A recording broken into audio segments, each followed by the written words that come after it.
Kanye West just finished up his first listening session for Donda 2 in Miami, and I have some thoughts. So, quickly, a timeline of events. We heard about the release like beginning of February, and it was also going to be accompanied by this listening event. At that point, everyone just kind of was like, okay, well, he's not actually going to release the album because that's how he functions. If you thought he was actually going to release, cool. I'm sorry.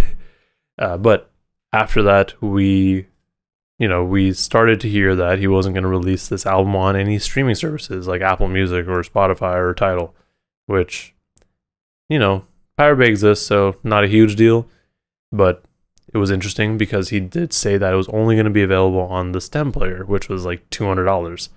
And, not a whole lot of people bought. Well, actually, that's wrong because he posted how much he made from the stem player. So a lot of people did buy it, but, it's not as easy accessible as like a streaming service. As we got closer to the actual event, like today, I guess everyone kind of assumed that it was going to be streamed on Twitch through Amazon Music's Twitch channel, but we also didn't really get any confirmation of that. And then as we got even closer to the event, the stem player's IG page posted a story, and I think it was also a post saying that it was only going to be on stemplayer.com, which I immediately doubted because if that was the case, their website would die. I highly doubt that they have the bandwidth to handle that much traffic. Thankfully, it was eventually streamed, or it was streamed on Amazon and YouTube, so that made things a little bit easier. There was a bit of lag every so often, but it wasn't too bad. Now, as far as the event itself, it was supposed to start at 8 p.m. Eastern Time, 5 p.m. Pacific Time. It technically did start at that time because that's when the stream went live, but nothing happened until about 7:45 Pacific Time, 10:45 Eastern Time. So a good 2 hours 45 minutes after it was supposed to start, which also not a surprise. You kind of come to expect these things with people like Kanye, but fine. But once it started, things were great. That, honestly, because I didn't really pay too much attention to the original Donda sessions, but the visuals on this were crazy, and that's the thing that I focused mostly on throughout the whole stream. Like, everything was just so well done. Like, everything was visually stunning to me. At least, early on, like, where everything, like, the lighting and everything was done really perfectly. Things did start to fall apart at the end, but we'll get into that shortly. But, everything was good. Like, it just flowed really well. There weren't really any issues to speak of, and it was wild. We have a actual set list that Quavo had posted. Thank you, Quavo. But it started out with True Love, Broken Road, Too Easy, Fuck Flowers, all of which they really did sound good. And I couldn't tell honestly if it was the mixing of just the area around them or the mixing of the songs, but they did sound a little unfinished, like they were raw, which, again, not too much of a surprise because, it's Kanye. That's kind of what he did with Donda, like the original one as well. So, and how long it took for the actual album to come out. Then I was kind of made sure of this when he performed Easy with The Game, because it sounded a lot better, and that song was actually completed. Also, during the session, I was very, everything was cool. Like, it looked cool, and, there was this man standing there with these Balenciaga glasses with, the glowing Balenciaga tag, and I was like, who is this? Why do they keep cutting to them? And then when Easy came on, it was The Game. I probably should have picked that up from the glowing red Balenciaga tag, but it was cool. What was also interesting though is all these songs, at least in the beginning, were basically just being played. Like Kanye wasn't performing them himself live, but when the game came in, he performed his verse, which I thought was interesting. I thought it was just going to be the whole thing played, but cool. It did throw me off a little bit because it sounded like there were double vocals, because it was also playing, but it still worked out well. Then we got to Security, which honestly I don't remember at this point, but then the Migos track. And, you know, that was interesting. To me, I mean, everyone on Twitter seemed to really like it. And yeah, it was a solid song. Especially with, like, towards the end when the Migos actually started getting into it. But it almost sounded celebratory, which seemed really out of place given the vibe of all the songs prior. Because everything prior to it kind of felt sad to an extent. But that might just be me. Then we got to Pablo, which it was great. I love that song. I think it's supposed to have Travis Scott and Future on it. Honestly, all I got in my head was the chorus. But the chorus was dope. But it almost felt like a Lucy from The Life of Pablo, which, I mean, it very well could be. Kanye has so much music out that it could just be an old song. The next track, as far as the set list goes, is Mr. Miyagi, but I don't really remember that going too long, because then Diet Coke with Pusha T's song played, which that was fine. I was a little thrown off because Pusha T.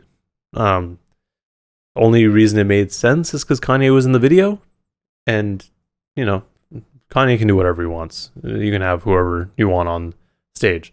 Speaking of which, then we have Louis Bags with Jack Harlow. This song, I mean, as far as lyrics and chorus, nothing too crazy, but it's a very sentimental song. It's essentially a tribute song to Virgil, which is appropriate. They were very close, and he passed away fairly recently. Having Jack Harlow on the track seemed odd, though. I didn't pay too much attention to his verse. I mean, it sounded good, but it felt like they just kind of had him on the track. If it was just Kanye on the track, it probably would have been just fine. Even if they had, like, if they brought Lupe in, I don't think Lupe would ever be included on a Kanye album at this point for whatever reason, but it would be more appropriate because Chicago, and he had a pretty close relationship with Virgil. Maybe this was the song that Cudi was on originally. And because, you know, Cudi's not on Donda 2 anymore. And then, you know, the rest of the songs I did kind of zone out on at this point. But then it got to House Splitting, which I think is the track that he was really just kind of being vulnerable about the whole situation with Kim. There were also a bunch of weird samples, you could say. Like the whole the Kamala Harris "We Did It, Joe" sample, and then he had Kim's monologue from SNL playing, which was like, ooh, because she's just talking him up, but it's also SNL and Pete Davidson. Like, there's layers there. But I mean, if he chooses to keep that on the album, good for him, because I think that's, like, one, it's very personal, but two, it's also there's a lot of connections to be made there. But this was also at the point where there was a choir, and I don't remember what, like, I'm still drawing a blank on the, I guess, interpolation of it, but you know, they were just yelling "Jesus is King" at me. But it's really gonna bother me, but someone will probably let me know what it is. But it sounded powerful, which was, I guess, appropriate giving Jesus is King. And then we had Hurricane, which kind of threw me off, and it's only because at this point we get a bunch of Donda 1 songs. I'm okay with Hurricane. I love Hurricane. And I actually really liked this rendition of it because they had a choir with it. But after that, we get to Jail. And not the Jay-Z version. We get the Baby's version. And Marilyn Manson was there too for some reason. Yeah. I'm not going to get into that. But, you know, it was... That's where things got weird to me. I think it was also with Hurricane when it got to Kanye's verse. The audio started getting weird. And what I mean by that is the backing track was still kind of playing, but on all of Kanye's verses, it's like it was toned down a lot. So you could hear him, like you can hear the track where he's rapping, but it was way quieter. So almost as if he was supposed to rap over it, right? But then he did, and then like he either wasn't keeping up with it, or there was a delay, or something, because everything just started falling apart at this point, at least to me, like audio-wise. And visually, I mean, nothing really changed at this point, honestly. The biggest visual thing that happened early on was the house was on fire, and then people coming out. Kanye dancing was cool. Like, I actually really enjoyed that. But at this point, when like the mics and stuff started acting up, it was weird. And it only got worse. At some point, I think, at least I thought it was Kanye getting the mic wet, because you keep hearing like these, not sparks, but like static and or feedback, almost as if like he's like hitting the mic. And I just assumed it was the water. And maybe that was the case because he eventually just stopped trying to rap along with the vocals, which I don't know what happened. Like, he's probably getting annoyed at some point because Kanye looked very annoyed, but also that's kind of how he is. Like, that's kind of just how he looks sometimes. So it's hard to really read him there. But as we got through the rest of it, it just got, like, it just didn't sound good anymore. And I really did lose interest once Jail came on because I'm like, all right, well, I've already heard these songs. The only times that it really picked up for me, again, were City of Gods, because Alicia Keys on the keys and just singing her ass off. It was just, man, that was amazing. And this again is at the point where the audio started getting really weird because 504 was trying to rap over his vocals, but there was a delay. And I couldn't tell if that delay was because of the stream, or because of the stadium, or because he didn't have IEMs in. Like, he had no way to monitor himself. It was cool to get that Soulja Boy song, first time in a long time. I enjoyed it. And then we got Off the Grid to end the show. And I don't know what Playboi Carti was doing. If that's what he does normally, cool. But I was legit scared when he came on because he started yelling. I mean, not the best song in my opinion to end the set with, but sure. I mean, it's a good song, but that performance not as much. And then same thing again with Fabio's vocals, like they were super delayed, and you could tell that he was trying to keep up with it, but it, you know, when you're when you're trying to keep up with vocals that are like a full like second or so ahead of you, like it gets trippy. And then and then Kanye did it again where he just didn't do his verse, which again I'm assuming is because his mic went out, because he was splashing around in the water. You know, I mean, I get it, rain boots are fun, but bro, you got to be careful around the equipment. But yeah, then it ended, and there was a huge like firework or pyrotechnic show, and Carti yelled, and I wasn't sure if he yelled because he was scared of the show or he was just yelling to yell. But then the show ended, and they just had the cameras following Kanye out.